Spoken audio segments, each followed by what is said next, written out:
पाकिस्तान में एक्सपोर्ट्स के फिगर्स हमें एक ही जगह पर रुके हुए नज़र आते हैं, बल्कि अगर हम ये कहें कि स्टैट्स हमें बड़ा वाज़े अंदाज में ये बताते और दिखाते हैं कि मामलात आगे जाने के बजाय पीछे ही जाते हुए नज़र आ रहे हैं। मौजूदा माली साल के पहले 4 माह में हमने टेक्सटाइल एक्सपोर्ट 6.39 बिलियन डॉलर तक पहुँचती हुई ज़रूर देखी, जो एक बहुत अच्छा इजाफा है, जो गुज़िश्ता साल के मुकाबले में 4% ज़ायद है।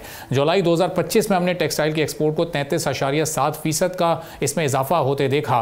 तो अब हम ये देखते हैं कि माली साल 2024 और 25 में जो टेक्सटाइल की एक्सपोर्ट्स रही हैं, जो हम पिछले सालों का जायज़ा लें तो ये 7.9% इसमें इजाफा हुआ और 17.88 बिलियन डॉलर ये रही हैं। अब इस हवाले से हम देखते हैं 2021 जो टेक्सटाइल एक्सपोर्ट्स के लिहाज से साल रहा, वो एक बेंचमार्क होना चाहिए था, जिसमें हमने अपनी टेक्सटाइल एक्सपोर्ट को 19 बिलियन डॉलर से भी ऊपर जाते हुए देखा। लेकिन उसके बाद मामलात बेहतर होने के बजाय तनज़्ज़ुली की जानिब गामज़न रहे। यानी हमने ये भी देखा कि साल 2023 में ये एक्सपोर्ट्स गिरकर 16.65 बिलियन डॉलर की सतह पर आई। फिर रफ्ता रफ्ता हमने एक्सपोर्ट्स में बेहतरी का सफ़र दोबारा शुरू किया, लेकिन बहुत ही आहिस्तगी के साथ ये जारी है, जिससे ये साबित होता है कि डिमांड, कैपेसिटी और कंपटीशन में बेहतरी तो हो रही है, लेकिन बहुत से फैक्टर्स ऐसे हैं जिनमें बढ़ती हुई कॉस्ट भी शामिल है। सुपर टैक्स ऐसे मसाइल भी टेक्सटाइल सेक्टर की एक्सपोर्ट्स में इस वक्त एक बड़ी रुकावट के तौर पर मौजूद हैं। अब बहरहाल इकनॉमिक इनपुट ये जाहिर करता है कि पाकिस्तान की मईशत में सबसे मजबूत और पायदार एक्सपोर्ट पिलर अभी भी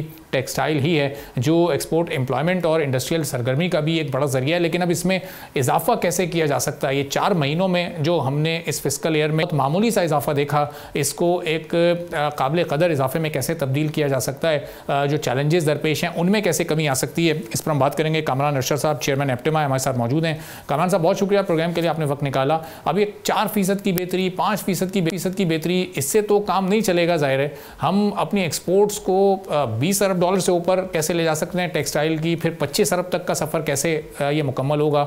चूँकि ये तो बहुत पहले 2021 के बाद ही एक अपवर्ड ट्रेंड आ जाना चाहिए था, जो अनफॉर्चुनेटली एक बड़ा डाउनवर्ड ट्रेंड की सूरत में मौजूद है हमारे सामने। जी सर, देखने वाली बात यह है कि बांग्लादेश ने इतनी तरक्की क्यों की और आप इतना पीछे क्यों रह गए। गोया कि बांग्लादेश के पास कंप्लीट वैल्यू चेन नहीं है, आपके पास पूरी वैल्यू चेन है। तो वो आपसे इतनी ज़्यादा तरक्की कर गया और 47 से 50 बिलियन डॉलर की एक्सपोर्ट पे पहुंच गए, खाली टेक्सटाइल मसनूआत की, क्योंकि इनके पास और एक्सपोर्ट करने को कुछ है नहीं। और आप 19.3 बिलियन डॉलर को टच करके फिर आप 16.5, 16.6 पे आए। फिर इस साल आप रीबाउंड करके 17.8 पे गए। इज्तिमाई तौर पे आपकी एक्सपोर्ट 30 से 32 बिलियन डॉलर पे गई, जिसमें टेक्सटाइल का सबसे बड़ा इजाफा था 1.2 से 1.4 बिलियन डॉलर का। बाकी कोई सेक्टर खातिर खा एक्सपोर्ट एनहांसमेंट में कंट्रीब्यूट नहीं कर सका जिस तरह टेक्सटाइल ने किया।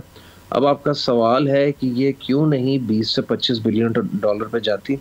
हम ये समझते हैं कि इसका पोटेंशियल 25 से 30 बिलियन डॉलर का है।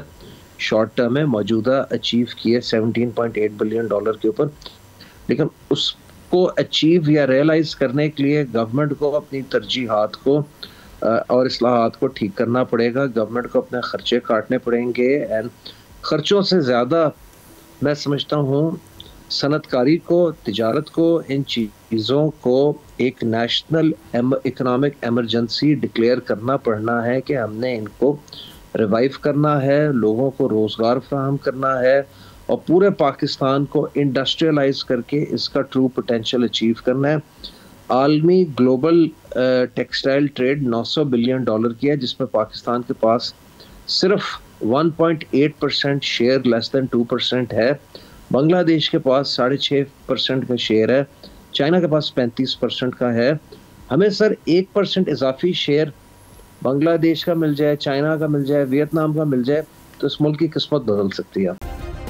सब्सक्राइब करें और बेल दबाएं ताकि कोई खबर रह न जाए।